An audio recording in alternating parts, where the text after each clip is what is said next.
This episode of the Nickelodeon Animation Podcast is brought to you by Tropical Plumber from Rocco's Modern Life. Hey, Heifer. How can we unclog our toilet quickly and inexpensively? Good question, Rocco. Maybe we should try new Tropical Plumber.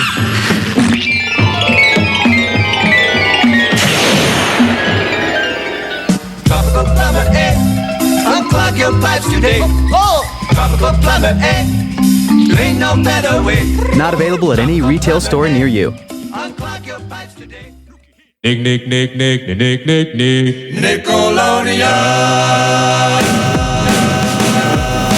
From Nickelodeon Studios in Burbank, California, this is the Nickelodeon Animation Podcast.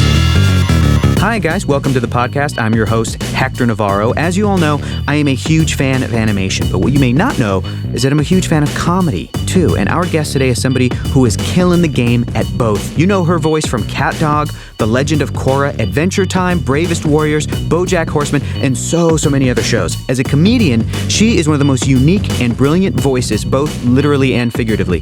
She has her own TV series called Lady Dynamite, and she is also refreshingly candid about her personal history as well. So here we go with Maria Bamford.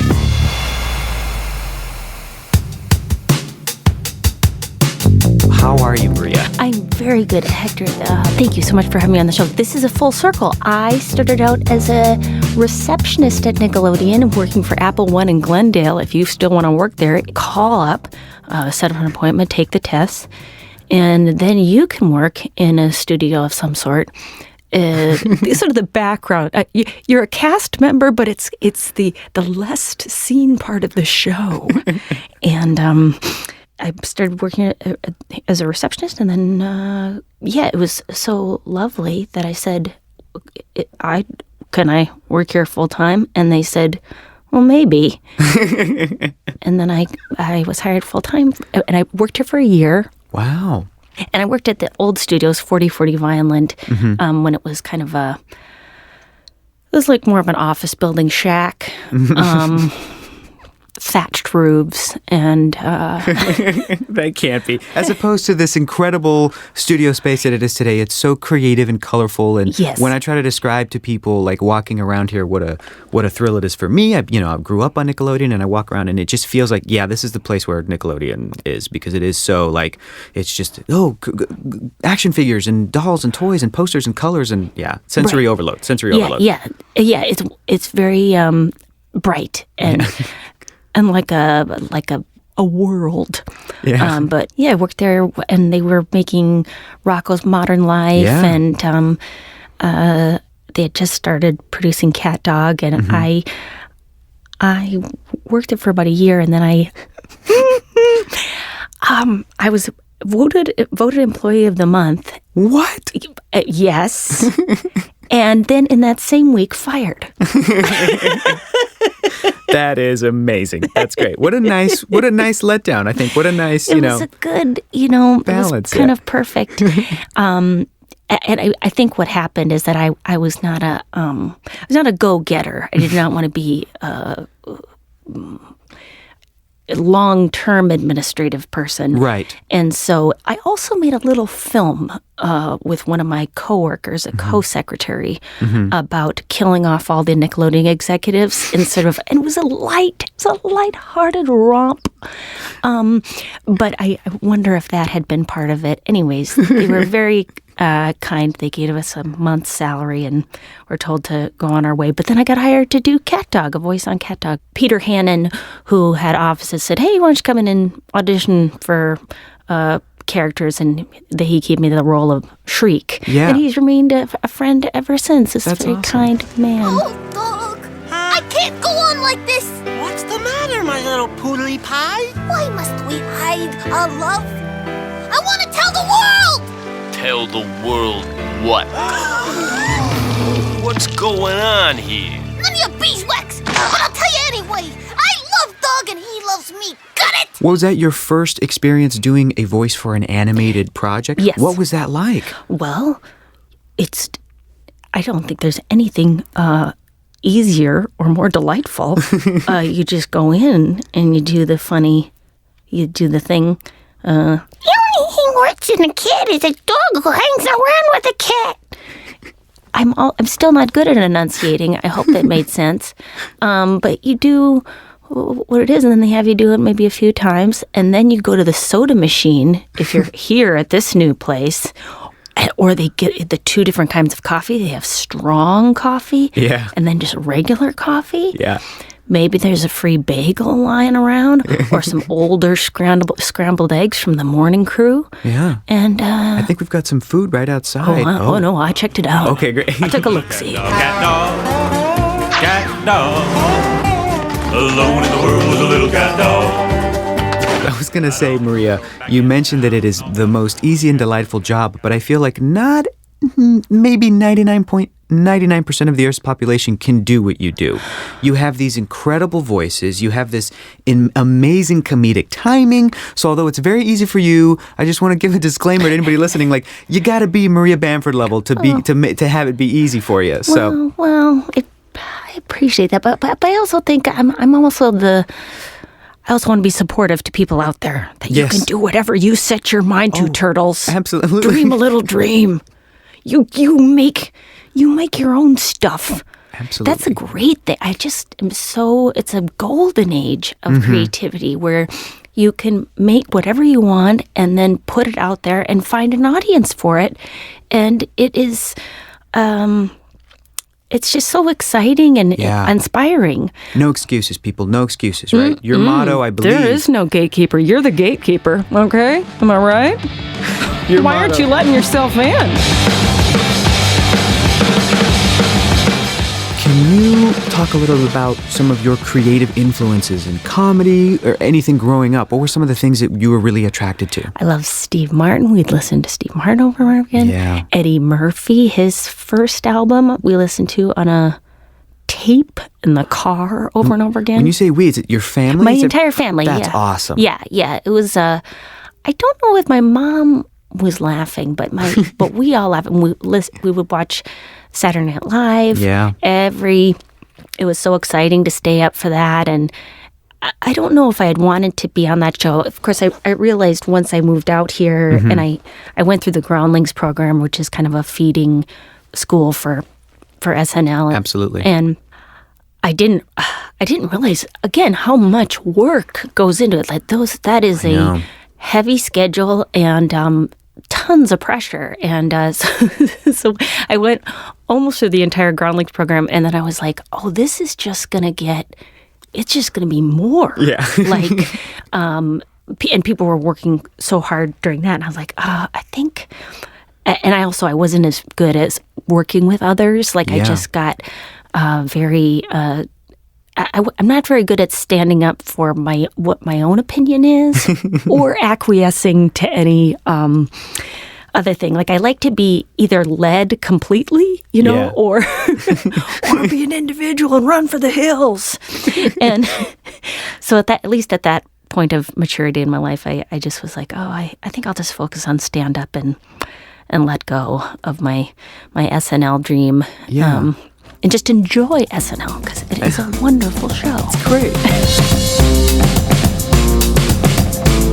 I want to ask you too, because speaking about your parents, you have a incredible special, a stand-up special that is now available on Netflix. Everybody can watch it on Netflix. Yes. It's the Maria Bamford, the special. And I wanted to ask, where did the idea for that come from? In case people don't know, you recorded this at your home. And your audience consisted of your mom and dad. My mom and dad. And the idea was sort of that DIY but /sloth. Like, what do I have the energy and the willingness to do? I would love to, put this material out there. Who do I want to spend time with? Right. I love my parents. Mm-hmm. And Wayne Fetterman on the keyboard. Yeah. And Jackie Cation to open. That's right. And how far do I want to leave my bedroom? And those elements together created a special. And it's funny because I earned more money from it than from any special I've ever done. And that's,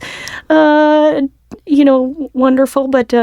But yeah, it was I was so grateful for the experience. And I like the idea that those are truly the people, at least for me, when I think of wanting to make laugh, are so and the people who, I love laughing with and have brought me so much joy in life. So it's like, those are the people I've always wanted to impress anyways, and never, on some level, never succeed in. I think some of the funniest moments of the special are what your mom and dad are not laughing as hard at. I think it's so funny. I think, stand-up has always been very comfortable for me, just as it is the sense of control, even though, of course, you have no control at all. Absolutely. But it's this fantasy of control.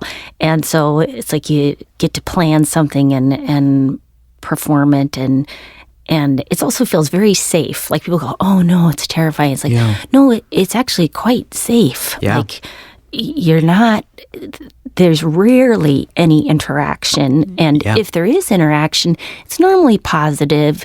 And if it is negative, and especially now, you can really avoid, and I don't know, I think some comics might disagree with this, avoid any audiences who might really dislike your stuff. It's just with the internet, you can go really create your own crowds, so you don't have to do a late show Friday for people who do not know what they've come to see and then are very disappointed after 2 drinks in, and they're like, this is my weekend. I've got to sit through, sitting in a squished chair, while I'm not feeling very good or kind of woozy. And it's somebody whose point of view I don't respect. That's where heckling comes in. That's exactly it. What a compassionate way to look at hecklers. That's I mean, I feel for them. It's just like, oh, I'm so sorry. What a disappointment. I wish we'd all been given a heads up that we both were going to be here. One of us would have avoided coming. Do you feel like it's more, DIY now in terms of stand-up, or do you think that it might be more difficult with all the different sort of avenues and everything? I think life is suffering. Can we all agree? No, there's great things and bad things for everything. So I think there are so many more opportunities, but of course that means there are so much more competition or perceived competition. I mean, I think you can. But some of that is that real, and also I know that my friend Jackie Cation and I talk about it. She's a comic that we've known each other for 20 years. So funny, Jackie's great. She's lovely. It has a great podcast called Dork Forest Radio, where she talks about people and their obsessions, and we all get to do certain things like that others don't get to do, like. She gets to do very well in front of audiences that I don't do well in front of. And we've had that experience many times. We've gone on the road and I've said, hey, I think you got a headline tonight because and these people I want them to have a nice night. I want to ask, where do you think that your work ethic and your attitudes about, how much you want to put into your work, where did that come from? Did that develop at a young age? You grew up in Minnesota. Did it come from there? Well, I think it's in the current moment, it comes inspired by other people. I mean, people really work very hard out here and in show business, like in general. Like my friend Jackie is a perfect example of that. Like people who are famous or very very successful in the arts, sometimes, oh well, they just were lucky. It's like, oh no. If you ever meet that person, they are on it. Like they are hustling and really working at the craft. I mean, I've some of Patton Oswalt, who's one of my mentors, or Sarah Silverman or Janine Garofalo. Like they do beautiful work, and you know why they're famous. It's like, oh, they are working very hard. So, I haven't had that experience of going, so somebody's got it easy. They just show up and, it's so easy for them. I have not seen that. let's talk a little bit about your surprisingly extensive animation voiceover work. I mean, we mentioned earlier that you started on Cat Dog, and it seems like since then you've pretty consistently, you do voices here and there. You do a lot of like multiple additional voices for a specific cartoon. You're on Adventure Time. You did Word Girl. You've been on Kung Fu Panda here on Nickelodeon. You have done The Adventures of Puss in Boots. You did BoJack Horseman, Axe Cop, Clarence, Legend of Korra was a great dramatic role. It was fantastic. You did Back at the Barnyard and the Barnyard Movie. Hey Arnold. I want to ask, did you ever aspire to be a voice actor? Is this something like what are your feelings about it? Well, I mean, in terms of serendipity, and if you've read The Artist Way, I think, as a kid, I loved cartoons. Yeah. I did. I would watch them, and I have this written agreement that I said, if I ever had kids, I would sit and watch cartoons with my kids from 6 a.m. until 12 p.m., whatever time the cartoons were on. And I had my mom sign it because she would never do that with me. And I was like, please watch cartoons with me. And so I remember that, and I don't remember doing voices along with them, but yeah. I love cartoons, and I love the Super Friends, where Aquaman, him talking to all the animals. Yeah. And telepathically, that's right, that woo, woo, woo, woo, woo sound effect. And then I do, Schoolhouse Rock, and I remember really enjoying those. And it's weird, like, I remember being so excited to wake up and that the cartoons would be on. Yeah. That was fun. I can see you reaching in your memory so hard. You're like squinting and you're like, checking the files back there. I know, checking the files and my neural pathways are going slack with disuse.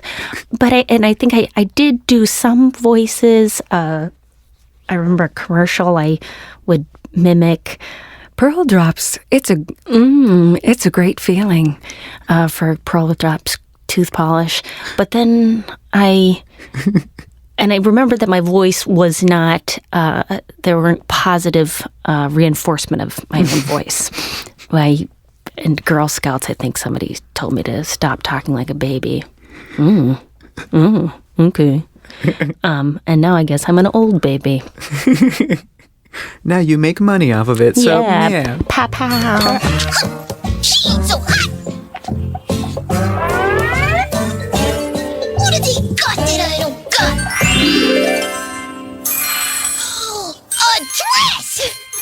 That's what! It was funny. I went to lunch with Kristen Shaw once. Mm-hmm. It was just like, we're both ordering, and the waiter's just like, oh, God. I'd like to have this. I'd like to have this. Oh, goodness. A Caesar salad, no chicken.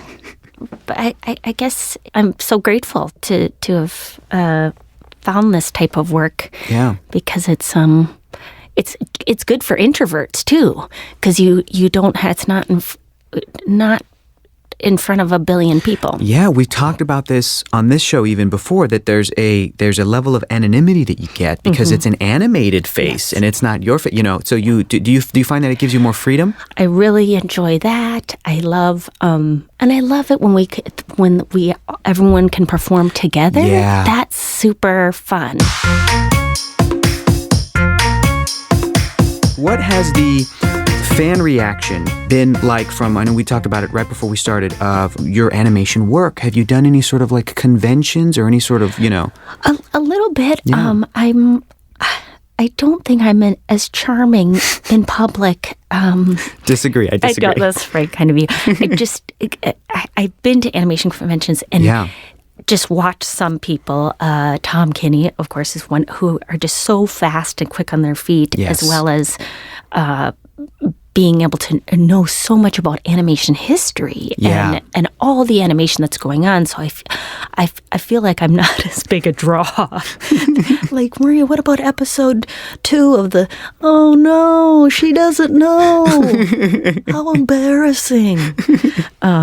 Have you had any interactions with like kids and parents will say, oh, she does this voice, and then you do it for a kid? Oh, and the kid is just terrified. I mean, the kid is just always just like, like, I don't know, at least that's been my experience of like, why is that old woman doing like... That's so funny. My nieces and nephews, and every time I try to read something with voices, they're like, no, no. What? No. I would love that. Are you kidding? That would be so awesome. Oh my gosh. I don't know. I think... I don't know. I think it is confused. It could be confusing to kids. Or at least that's been my experience. But also, I'm not very good with kids. I don't know if I've said that before, but I'm saying it again. I'm saying it for the first time. I'm not super. I don't always know what to say to kids. But my nieces, they're usually in charge. If we're ever left alone, I always go, "What should we do, you guys?" Oh, well, TT, right now we're supposed to go to bed. Okay.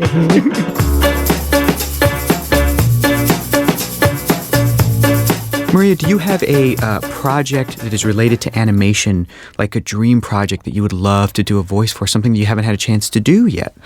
Well, I would love to do something about mental health and kids. Yeah. Like, I think that would be fun. I had a lot of, by the age of like 10, and that was part of the reason I think I watched a lot of animation and a lot of TV in general, was as a calming. It was very comforting to me. I started to have some OCD symptoms, I think around 9 or 10, that were very upsetting to me. And now I think there's just so much more knowledge about those things and acceptance and treatment and help. But I would love to do something like that where it normalized a kid having fears and anxieties. And there probably is already a show like that out there right now as I speak. Yeah. But I think that would be really a meaningful thing to me to have something like that, like the film done. We had all the emotions in it. Inside Out. Inside Out was a lovely movie about all the.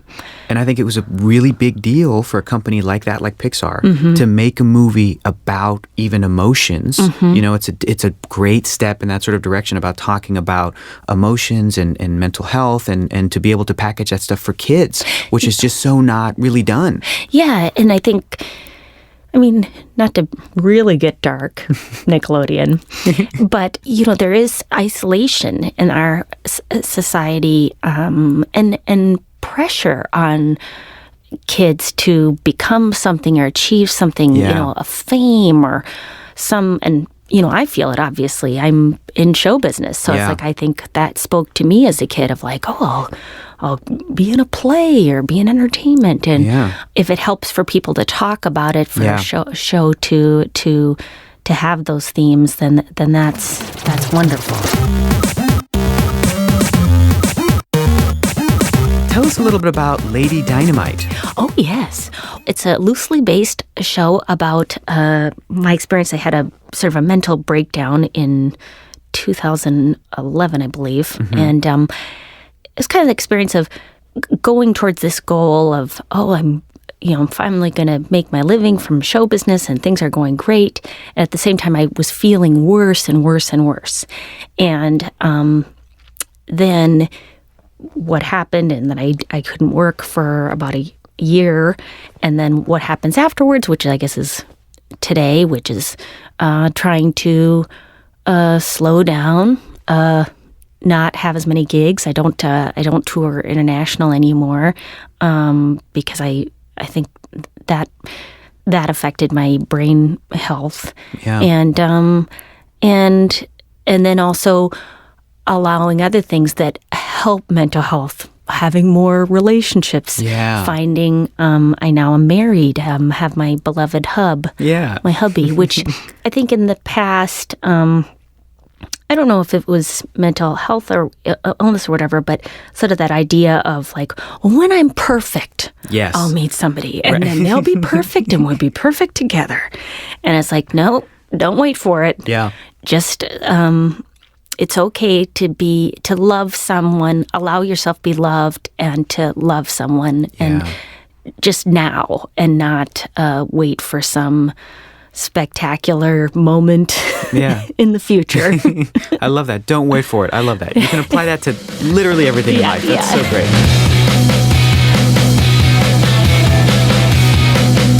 I want to say one last thing before we wrap up, that I love that you are involved in the world of animation.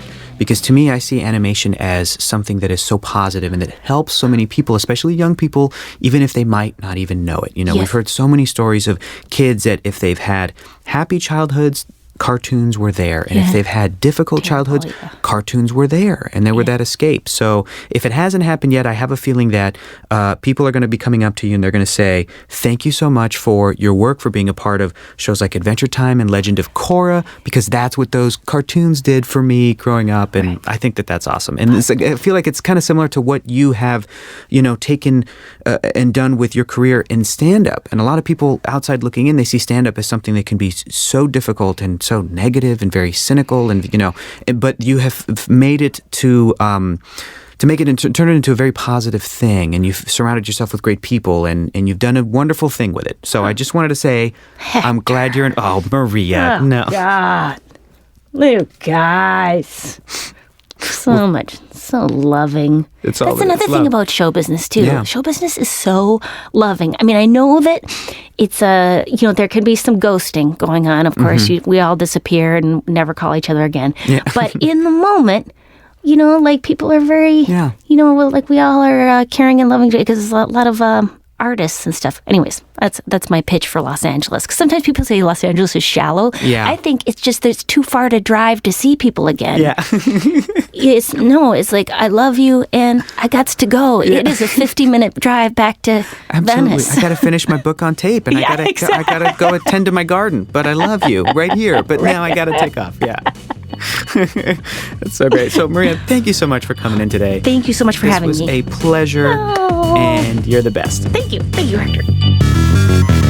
I hope you guys enjoyed my conversation with the lovely and so talented Maria Bamford. Do yourself a favor and check her out whenever she's performing in a comedy club or she's in a movie or a TV show, especially in one of the many cartoons that she voices. There is no one like Maria Bamford. Trust me. You can also do yourself a favor and check out nickanimationpodcast.com or wherever you get your podcasts for more episodes and tons of bonus content like photos of Maria and yours truly here at the studio. Please spread the word about our podcast to friends and family and fans. Thanks to the awesome crew who puts this podcast together. This podcast is produced by Jonathan Highlander, Dana Vasquez-Eberhardt, Kelly Smith, Andrew Hubner. Original music by Useful Creatures. All of the incredible social media for our podcast is made by Narbe Manassians, Greg Nix. And thanks to the man who works the controls and makes me sound better than I have a right to, Manny Grauba. Until next time, thanks for listening to the Nickelodeon Animation Podcast and keep watching cartoons.